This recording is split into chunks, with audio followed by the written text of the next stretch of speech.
Olá, pessoal do nono ano, vamos iniciar a nossa série de vídeos para a gente trabalhar aí o primeiro módulo de vocês, que se chama O que herdamos dos nossos pais. Iniciamos então com esta imagem de uma família, né, onde a gente percebe que as características dos filhos, né, tem que ser uma misturinha aí dos pais. E aí vem alguns questionamentos que nós fizemos no início deste capítulo. Por exemplo, quando a gente vai ao médico, é comum que eles perguntem a respeito do histórico dos nossos pais, um pouquinho dos nossos pais, né? Se eles apresentam diabetes, se eles são hipertensos e assim por diante. Mas qual que seria o interesse, então, do médico em saber do histórico da família? Porque é comum a gente observar e ver na rua a questão de que, por exemplo, alguém às vezes fala assim, que uma criança puxou os olhos, né, de um avô, ou que duas irmãs, não sendo gêmeas, né, tendo uma certa diferença de idade, elas apresentam características muito próximas, né, então isso a gente consegue visualizar. Então, essas características que são passadas de pais para os filhos, ou seja, do pai e da mãe para o filho e a filha, é o que nós chamamos de hereditariedade e é o que a gente vai estudar. Então, hereditário é algo que pode ser transmitido para os seus descendentes. Pode ser numa sequência de geração para geração, ou pode alternar as gerações, ou seja, aparece nos avós, não aparece nos filhos, mas aparecem nos netos, né? Então, a gente sabe que algumas características são herdadas, tá? Dos pais, e aí nós chamamos isso então de hereditariedade. E nós vamos entender como que essas características são passadas então de geração em geração. Vamos lá? O primeiro tópico que a gente trabalhou foi o monge, né, que vem contar a história então de Gregor Mendel, né? A gente sabe que há muito tempo os seres humanos buscam respostas para entender como que ocorre a formação de um novo indivíduo e como que alguns indivíduos apresentam características semelhantes aos seus pais, né? Então, essa transmissão de característica dos pais para os seus descendentes, né, era um foco de curiosidade, mas que há alguns anos atrás, né, há muitos anos atrás, a gente não sabia explicar esse mecanismo de como que acontecia. O fato é, a gente observava essa transmissão, mas não conseguia explicar como isso acontecia. Então, começa a surgir uma área da biologia que vem estudar esses conceitos da hereditariedade. Hoje a gente sabe que elas estão relacionadas à questão dos genes, das características que os genes, dentro do nosso material genético, eles carregam e aí eles são, né, passados de geração em geração. Então, a área da biologia que vai estudar a hereditariedade, né, é a genética, ok? E aí nós temos como personagem principal, né, o Gregor Mendel, que foi o quê? Ele é considerado, então, o pai da genética, e ele vem, então, trazer aí, através dos seus estudos e do seu experimento, os conceitos iniciais daquilo que a gente tem como genética. É claro que a genética, no decorrer do tempo, ela vai se transformando, porque mais detalhezinhos a gente vai conhecendo, e aí, então, ela pode até se afastar dessas ideias iniciais de Mendel, mas foi ele que começou aí a responder a algumas perguntas, né? Então, Mendel foi um monge, né, da ordem agostiniana, né? Ele era austríaco e ele vai viver aí aproximadamente em torno de 62 anos, ou seja, ele nasce em 1822 e vai morrer lá em 1884, né?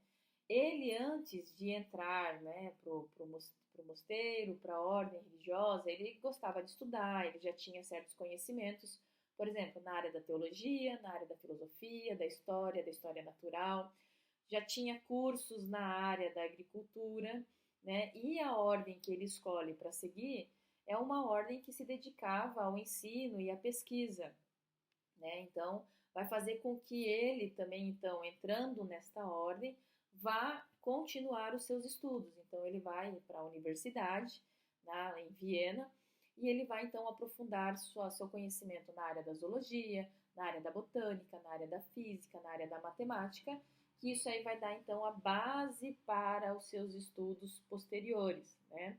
E lá na universidade, então ele vai ter a oportunidade de conviver com diversos cientistas, né, daquela época. Quando ele retorna então para o mosteiro, ele acaba então, né, escolhendo uma planta para trabalhar, e um mérito importante foi a escolha dessa planta, tá? Ele escolhe a ervilha, que tem como nome científico Pisum sativum, a qual ele então vai desvendar a base do mecanismo da hereditariedade. Seu trabalho vai ser publicado lá em 1866 a princípio, né, numa revista de não muita circulação, mas com o tempo ele vai se tornando conhecido o seu trabalho com o título de Experiências sobre híbridos vegetais, tá? Então, e ele vai morrer, né, sem saber, né, de tudo aquilo que ele contribuiu para o estudo da hereditariedade. Depois, o material de vocês traz essa curiosidade, que é sobre as primeiras ideias de hereditariedade. Ele vem falando um pouquinho lá da Grécia Antiga, antes do nascimento de Jesus Cristo, com o filósofo, né, Hipócrates, que propôs uma hipótese, né, conhecida como pangênese, que os órgãos, né, seriam transmitidos só pelo pai, ou seja, essa hipótese da pangênese, ela fala o seguinte, que cada órgão do corpo produziria uma gêmula, ou seja, uma estrutura pequena, que isso daí seria transmitida, né, encaminhada para o sêmen, e assim as características paternas seriam transmitidas aos filhos. Ou seja, é uma teoria que não explica a questão da variabilidade, né, do fato do filho não se parecer com o pai, mas se parecer com a mãe, tá? Depois de Hipócrates, né, a gente teve lá na Grécia Antiga Aristóteles, que também vem com uma ideia da questão de que pai e mãe são responsáveis aí pelo material genético transmitido através da mistura do sêmen dos pais, lembrando que esse sêmen não seria aquilo que a gente conhece hoje, aquele fluido liberado pelos homens, né? Mas que seria então o fluido que tanto pai e mãe teriam, e a união desse fluido aí daria origem ao novo indivíduo. Aí muitos anos depois vão se passar, já em 1667, quando Leeuwenhoek, né, vai descobrir a presença de espermatozoides dentro do sêmen, ou seja, essa descoberta ela vem graças aos avanços, né, das lentes que ampliam, ou seja, quando começa a surgir os primeiros microscópicos, e aí ele começa a associar, né, essa presença dessa estrutura, né, do sêmen, dentro do sêmen, que são os espermatozoides, para a formação dos novos seres vivos.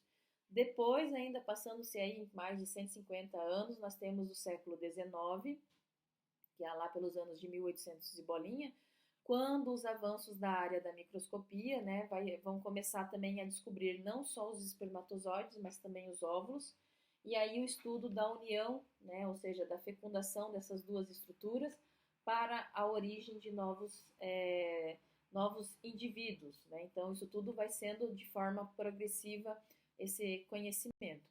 E aí vem então o tema das ervilhas, né? Por que que Mendel, né, escolheu as ervilhas? Ele teve uma sorte, né, de escolher uma planta que tivesse características bem distintas, ou seja, essas aqui, por exemplo, a forma da semente, ou ela era lisa, ou ela era rugosa, a cor da semente, ou ela era amarela, ou ela era verde, a cor da flor, ou era púrpura, ou era branca. Então, são características bem definidas e de fácil identificação. Então, ele também teve essa sorte. Outra coisa, as ervilhas, elas podem ser plantadas numa área que não precisa ser muito grande, elas deixam muitos descendentes, ou seja, muitas sementes, e com isso a gente consegue então ter uma proporção, né? Então, por isso que ele teve também a grande sorte disso aí. E aí nós vemos aqui nessa imagem, olha lá, flores brancas e flores púrpuras, né?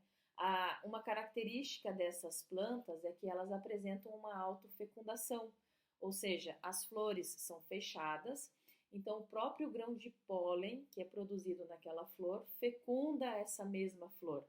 Então a estrutura masculina, ela acaba liberando o grão de pólen que cai na própria estrutura feminina.